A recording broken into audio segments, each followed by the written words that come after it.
दोस्तों, आज मैं आप सभी के सामने तिल चौथ, जिसे संकट चौथ के नाम से भी जाना जाता है, से जुड़ी दो प्रेरणादायक और पौराणिक कथाएं प्रस्तुत करने जा रहा हूं। तिल चौथ का यह पवित्र व्रत माघ मास के कृष्ण पक्ष की चतुर्थी तिथि को रखा जाता है। इस शुभ दिन पर गणेश भगवान और चौथ माता की विशेष पूजा की जाती है और उन्हें तिल और गुड़ से बने स्वादिष्ट व्यंजनों का भोग अर्पित किया जाता है।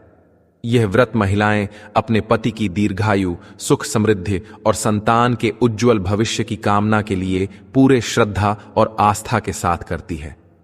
तिल चौथ का यह व्रत सभी प्रकार के संकटों को दूर करने वाला और सुख समृद्धि देने वाला माना जाता है। इस दिन व्रतधारी पूरे दिन उपवास रखते हैं और संध्या समय गणेश जी तथा चौथ माता की विधिवत पूजा करते हैं। पूजा के बाद रात में चंद्रमा को अर्घ्य अर्पित करने के साथ ही व्रत संपन्न माना जाता है। यह पवित्र व्रत न केवल कष्टों का नाश करता है, बल्कि परिवार में सुख, शांति और समृद्धि भी लेकर आता है। तो आइए बिना देर किए शुरू करते हैं तिल चौथ की पहली कथा। एक समय की बात है, एक छोटे से गांव में दो भाई रहते थे। यह गांव हरे भरे जंगलों और शांत वातावरण के बीच बसा हुआ था, जहां मिट्टी के घर, कच्ची सड़कें और खेत खलिहान गांव की पहचान थे। बड़े भाई का जीवन काफी समृद्ध था। उसके पास बड़े बड़े पक्के मकान, खेती के लिए उपजाऊ जमीन और भरपूर धन संपत्ति थी।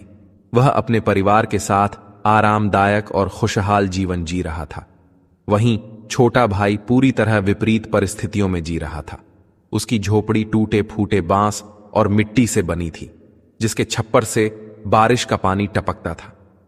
घर में फर्नीचर के नाम पर केवल एक पुरानी खाट और मिट्टी के कुछ बर्तन थे। गरीबी ने उसकी हालत इतनी खराब कर दी थी कि वह अपने परिवार को भरपेट खाना तक नहीं दे पाता था। पेट पालने के लिए वह जंगल में लकड़ियां बीनता और उन्हें गांव में बेचने जाता, लेकिन इससे इतनी आमदनी नहीं होती कि घर का खर्च चल सके। भूखे पेट सोना और बच्चों की मायूसी उसका रोज का हाल बन गया था। बड़े भाई की पत्नी, जो बेहद अमीर थी, अपने धन और रुतबे के कारण काफी घमंडी हो गई थी। वह दूसरों को हमेशा अपने से कमतर समझती और अपनी संपन्नता का प्रदर्शन करने का कोई मौका नहीं छोड़ती। दूसरी ओर छोटे भाई की पत्नी, जो गरीबी में जीवन बिता रही थी, बेहद सरल और विनम्र स्वभाव की थी। वह भगवान गणेश की परम भक्त थी और अपनी हर परेशानी में उनसे शक्ति और सहारा मांगती थी। छोटे भाई की पत्नी सुबह सुबह उठकर अपने घर के सारे काम निपटाती और फिर बड़े भाई के घर का चूल्हा चौका, सफाई और बच्चों को खाना खिलाने जैसे सारे काम करती थी। जेठानी अपने घमंड के चलते उसे काम तो करवाती थी, लेकिन उसे केवल बचे हुए खाने में से कुछ दे देती, जिसे वह अपने बच्चों के लिए ले जाती थी। गरीब महिला अपनी स्थिति को भगवान की मर्जी मानकर सहन करती और हर दिन को एक नई उम्मीद के साथ शुरू करती।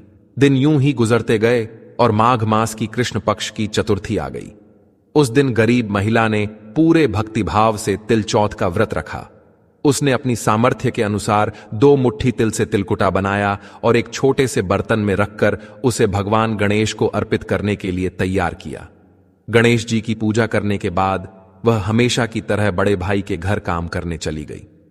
संयोग से उस दिन अमीर जेठानी ने भी संकट चौथ का व्रत रखा हुआ था, लेकिन दोनों के व्रत में भावनाओं का अंतर साफ झलक रहा था। एक तरफ गरीब महिला ने अपनी श्रद्धा और सच्चे मन से भगवान की पूजा की, तो दूसरी तरफ अमीर जेठानी का व्रत दिखावे और समाज में अपनी छवि बनाए रखने के लिए था। गरीब देवरानी हर दिन की तरह उस दिन भी सुबह सुबह उठकर अपने घर के सारे काम निपटाकर बड़े भाई के घर काम करने चली गई। वहां उसने चूल्हा जलाया, बर्तन मांजे, घर की सफाई की और बच्चों को खाना परोसने के लिए तैयार किया। बड़े भाई के घर के बच्चे हमेशा साफ सुथरे महंगे कपड़े पहने रहते थे और स्वादिष्ट खाने का आनंद लेते थे, लेकिन उनकी मां घमंडी जेठानी गरीब देवरानी को हमेशा छोटा समझती थी। जब देवरानी ने सारा काम खत्म कर लिया तो उसने बड़े भाई के बच्चों से कहा, खाना खा लो। लेकिन बच्चों ने कहा, जब मां खाएगी तभी हम भी खाएंगे। उसने फिर बड़े भाई को खाने के लिए बुलाया तो उन्होंने भी जवाब दिया, मैं अपनी पत्नी के बिना खाना नहीं खाता, हम सब साथ में ही खाना खाते हैं। उसके बाद जेठानी ने घमंड भरे स्वर में कहा, आज किसी ने भी खाना नहीं खाया है, इसलिए तुम्हें भी खाना नहीं मिलेगा। वैसे भी तुम्हें भूखे सोने की आदत है। यह सुनकर देवरानी चुपचाप खाली हाथ अपने घर लौट आई। उधर गरीब देवरानी के बच्चे, जिनके पास फटे पुराने कपड़े थे और पेट भरने के लिए मुश्किल से खाना मिलता था, मां का इंतजार कर रहे थे। त्योहार के दिन उन्हें उम्मीद थी कि मां कुछ अच्छा खाना लेकर आएगी, लेकिन जब देवरानी खाली हाथ घर पहुंची तो बच्चों की आंखों में मायूसी और पेट में भूख थी। आखिरकार वे भूखे पेट ही सो गए। देवरानी का पति, जो खुद भी भूखा था, बेचैन हो गया। भूख से गुस्से में आकर उसने अपनी पत्नी पर हाथ उठा दिया। गरीब देवरानी, जो पूरे दिन मेहनत करने के बाद खुद भी भूखी थी, पीड़ा सहते हुए भी चुप रही। वह रोते रोते गणेश भगवान को याद करती हुई सो गई। थोड़ी ही देर बाद गणेश भगवान उसके सपने में प्रकट हुए। उन्होंने स्नेह भरे शब्दों में कहा, आज तो तेरा तिल चौथ का व्रत है और तू भूखी सो रही है। गरीब देवरानी, जिसे सब प्यार से सुमति कहते थे, अपनी कठिन परिस्थितियों में भी भगवान गणेश के प्रति अटूट श्रद्धा रखती थी। जब भगवान गणेश उसके सपने में प्रकट हुए तो उनकी छवि अद्भुत थी। बड़े कान, लंबा सूंड और दिव्य आभा से घिरे हुए। गणेश जी ने सुमति से स्नेहपूर्वक कहा, मुझे भूख लगी है, कुछ खाने को दो। सुमति ने अपनी विनम्रता से कहा, प्रभु, मेरे पास तो केवल जौ के आटे और चने से बनी सूखी रोटी और थोड़ा सा मट्ठा है। अगर आप स्वीकार करें तो वही खा लें। गणेश जी मुस्कुराए और बोले, जो भी तूने श्रद्धा से बनाया है वही मेरे लिए अमृत के समान है। गणेश जी ने सुमति द्वारा अर्पित रोटी और मट्ठा ग्रहण किया और तृप्त होकर फिर से बोले, आज मैंने तिल चौथ के दिन बहुत भोजन किया है, अब मुझे निपटने की आवश्यकता महसूस हो रही है।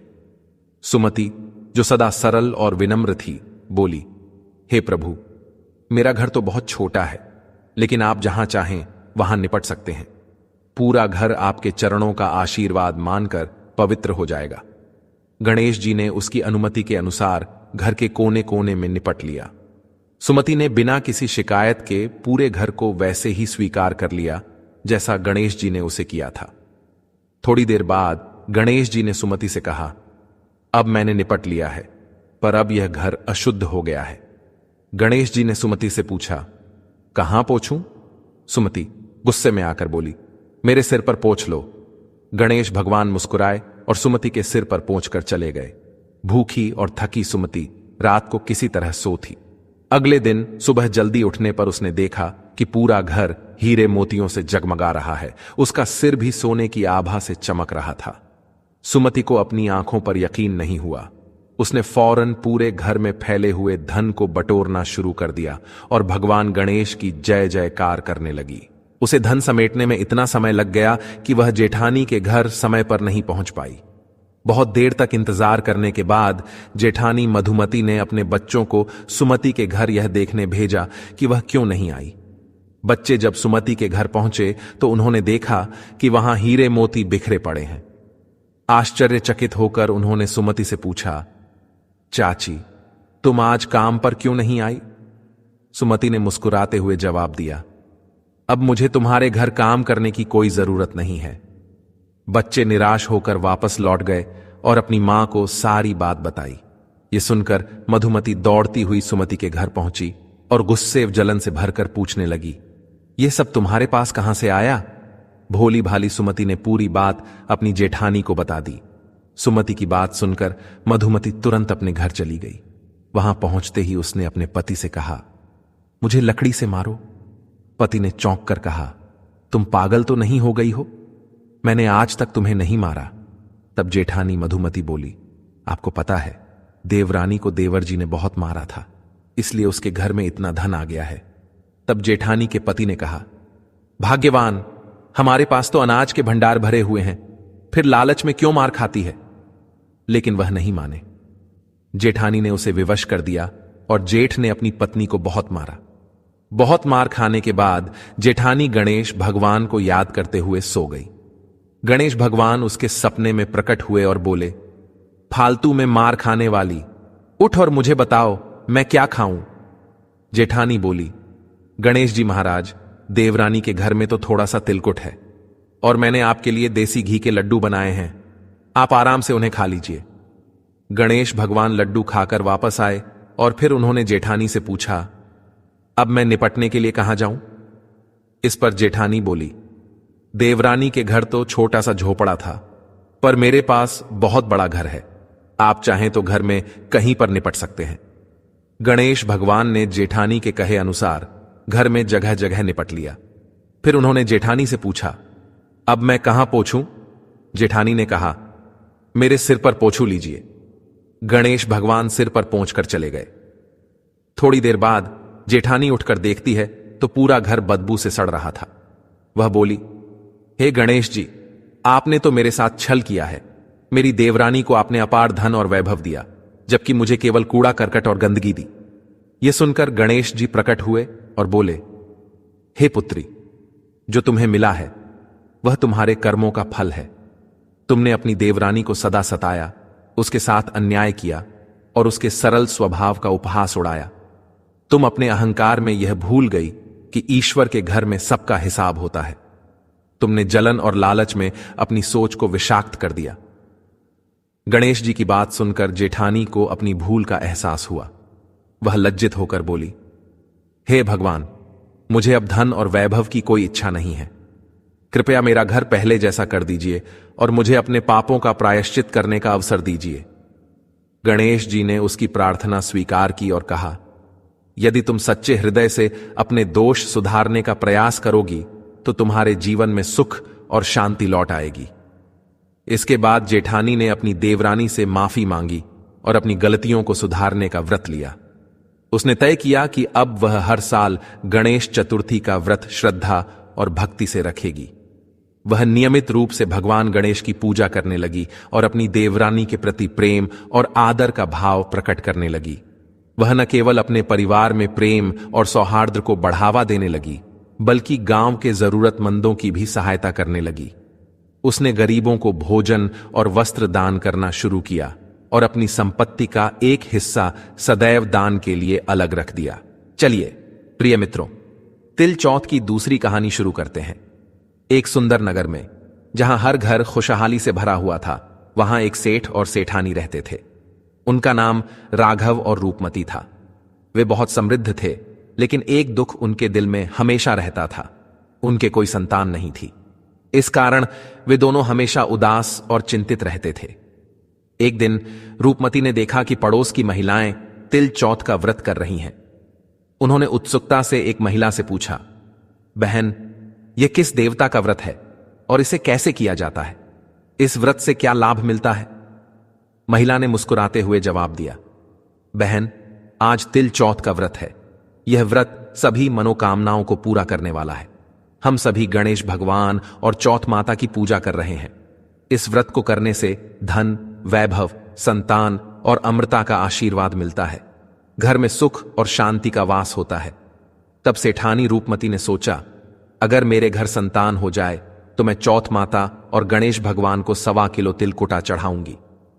चौथ माता की कृपा से रूपमती गर्भवती हो गई और 9 महीने बाद उसे एक प्यारा सा पुत्र हुआ। यह खबर सेठ और रूपमती के लिए बहुत खुशी का कारण बनी। संतान प्राप्ति के बाद उनका जीवन एक नई उमंग से भर गया। जब लड़का बड़ा हुआ तो सेठानी को उसकी शादी की चिंता होने लगी। एक दिन उसने चौथ माता को याद किया और कहने लगी, अगर मेरे बेटे की शादी तय हो गई तो मैं 5.25 किलो तिलक उल्टा चढ़ाऊंगी।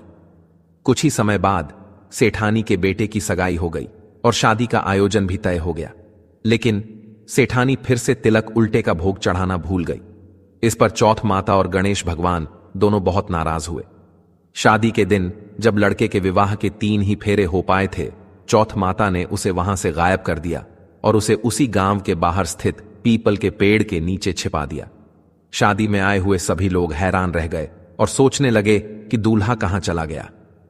कुछ दिन बाद जिस लड़की से सेठानी के बेटे की शादी हो रही थी, वह गणगौर पूजने के लिए गई। रास्ते में वह लड़की उसी पेड़ के पास से निकली जहां चौथ माता ने दूल्हे को छिपा रखा था।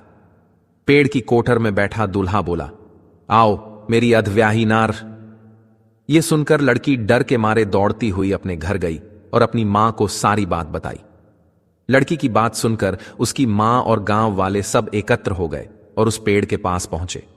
वहां उन्होंने देखा कि सचमुच वही लड़का जो उनकी बेटी से शादी करने वाला था, पेड़ की कोटर में बैठा था। वह एकदम उसी रूप में था जैसे वह घर वालों के बीच था।